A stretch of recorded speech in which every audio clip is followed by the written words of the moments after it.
Students अस्सलाम वालेकुम। बिस्मिल्लाहिर्रहमानिर्रहीम। आज हम पढ़ेंगे फ्यूचर इंडेफिनिट टेंस, फ़ेल मुस्तकबिल के बारे में पढ़ेंगे। तो इससे पहले स्टूडेंट्स मैं आपसे एक रिक्वेस्ट करूंगी कि अगर आप तमाम टेंसेस को उर्दू ज़ुबान में आसान तरीके से समझना चाहते हैं, मतलब उसका formula translation Urdu to English, अगर आप बेहतर तरीके से समझना चाहते हैं तो आप मेरी लास्ट वाली तमाम वीडियोज़ देखें। मैंने तमाम टेंसेस को आसान ज़ुबान में समझाने की कोशिश की है और इसके अलावा मैथ्स अलजबरे के क्वेश्चंस मैंने बहुत इजी तरीके से आपको करवाने की कोशिश की है। उम्मीद है कि वो वीडियो देखने के बाद आपके लिए टेंसेस को समझना बहुत आसान हो जाएगा। मैंने उर्दू ज़ुबान में समझाने की कोशिश इसी वजह से की है कि हमारी नेशनल लैंग्वेज जो है वो उर्दू है और उर्दू मैक्सिमम बच्चों घर में बोलते हैं, जिसकी वजह से तमाम बच्चों को आसानी से इसकी समझ आ सकती है। तो चलें हम वीडियो स्टार्ट करते हैं। वीडियो फ्यूचर इंडेफिनिट टेंस से मुराद फ़ेल मुस्तकबिल मुतलक, मतलब मुस्तकबिल आने वाले दौर को कहते हैं। तो अगर हम इसकी इंग्लिश में डेफिनेशन को देखें तो पता हमें इसके नाम से जैसे कि पता चल रहा है कि इसके नाम से हमें पता चल रहा है कि मुस्तकबिल है ये, मतलब आने वाले ज़माने में काम का होना।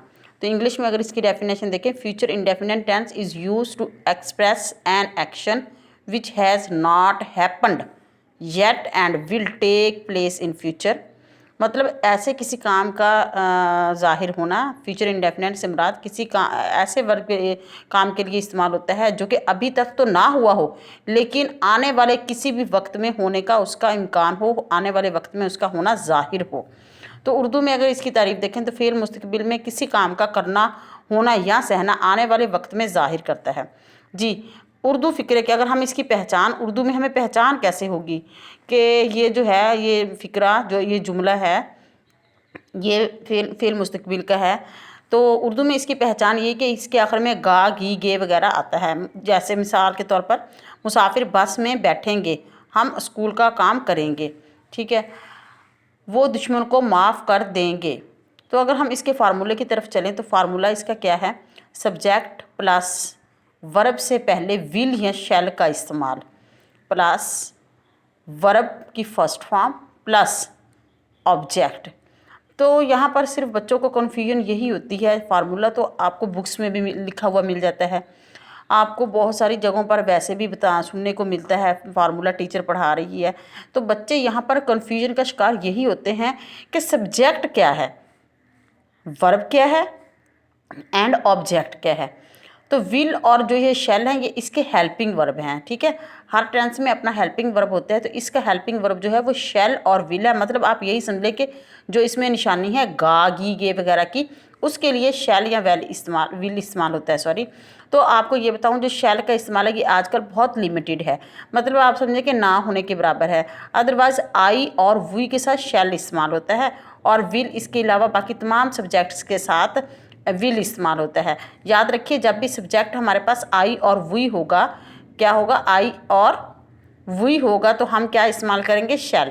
लेकिन जब इसके अलावा जब भी सब्जेक्ट्स कोई भी हो, ही हो, शी हो, इट हो, दे हो, अली हो, जो भी मर्जी हो, तो हम विल इस्तेमाल करते हैं। लेकिन आजकल जो है वो तमाम के साथ ही विल इस्तेमाल किया जाता है, शैल जो है वो बहुत लिमिटेड इस्तेमाल किया जाता है।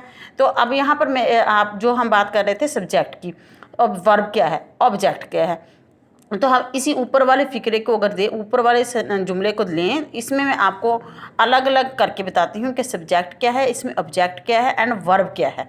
तो देखिए वो दुश्मन को माफ़ कर देंगे, तो इसमें देखिए सब्जेक्ट कहते हैं फ़ाइल को। सब्जेक्ट किसे कहते हैं, फ़ाइल को, मतलब काम करने वाला, ठीक है, या वाले जो भी हो। हम हैं तो हम सब्जेक्ट है, हम लफ्ज़ होगा। अगर तुम है तो तुम सब्जेक्ट होगा।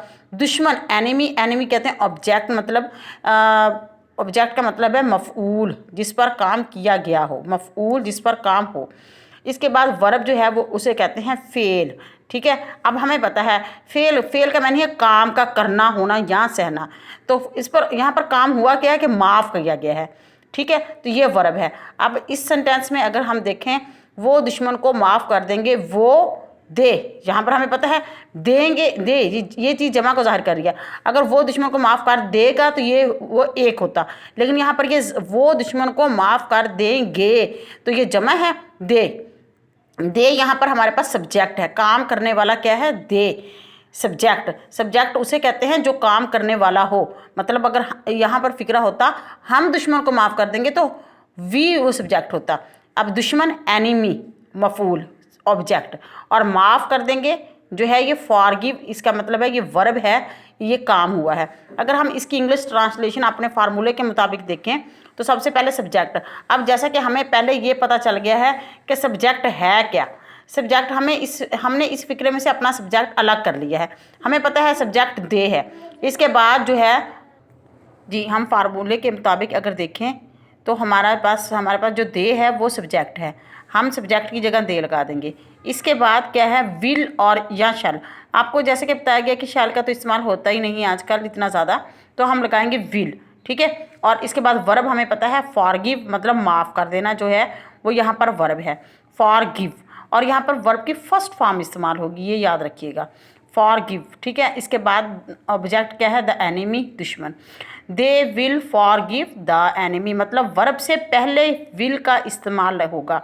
They will forgive the enemy, वो दुश्मन को माफ़ कर देंगे। इसी तरीके से हम देखें, मैं स्कूल जाऊंगा। अब देखें यहाँ पर मैं, काम किसने किया है, मैं, आई मैं सब्जेक्ट, स्कूल ऑब्जेक्ट, जाऊंगा काम क्या हुआ है, गो, तो ये वर्ब है। I will go to school, I will verb से पहले विल का इस्तेमाल होगा, वर्ब की फर्स्ट फॉर्म इस्तेमाल होगी, I will go to school. तुम क्लास में तकरीर करोगे। अब देखिए यहाँ पर तुम जो है काम किसने किया, तुम, यू सब्जेक्ट है तो पहले यू। इसके बाद हमें फार्मूले के मुताबिक पता है कि फार्मूला क्या है, S plus will plus verb की फर्स्ट फॉर्म, ठीक है। इसके बाद जो है प्लस ऑब्जेक्ट, ये हमारा फार्मूला है। तो अगर इसी फार्मूले को हम दोबारा से देखें तो इसमें हमें पता है सब्जेक्ट अलग कर लिया यू, विल, इसके बाद विल लगा दिया, वर्ब यहाँ पे हमारे पास हमें पता है तकरीर करेगा वो जो, ठीक है, ये तकरीर है तो इसको वर्ब कहेंगे। इसकी फर्स्ट फॉर्म क्या है, make a speech, make a speech. इसकी सेकंड फॉर्म मेड है तो हम क्या लिखेंगे, मेक आ स्पीच, तकरीर, ठीक है, करोगे इन द क्लास, क्लास में। You will make a speech in the class, तुम क्लास में एक स्पीच करोगे, एक तकरीर करोगे। दादी अम्मा हमें मज़े की कहानी सुनाएगी। ग्रैंड मदर यहाँ पर जो है वो सब्जेक्ट है। इसके बाद विल जो है ये इसका हेल्पिंग वर्ब है। टेल वर्ब की फर्स्ट फॉर्म, अस हमें एन इंटरेस्टिंग स्टोरी जो है वो ऑब्जेक्ट है। Grandmother will tell us an interesting story. मुझे उम्मीद है कि आपको अच्छे से वीडियो की समझ आई होगी। इस टेंस को बनाने में आपको ऑब्जेक्ट, सब्जेक्ट एंड वर्ब की पहचान होनी सबसे ज़्यादा ज़रूरी है। इसके बाद फार्मूले के मुताबिक इसमें विल का इस्तेमाल वर्ब से पहले होगा और वर्ब की फर्स्ट फॉर्म इस्तेमाल होगी। तो ऐसे ही आप इसकी मदद से बहुत सारे सेंटेंसेस खुद ट्रांसलेट कर सकते हो उर्दू टू इंग्लिश।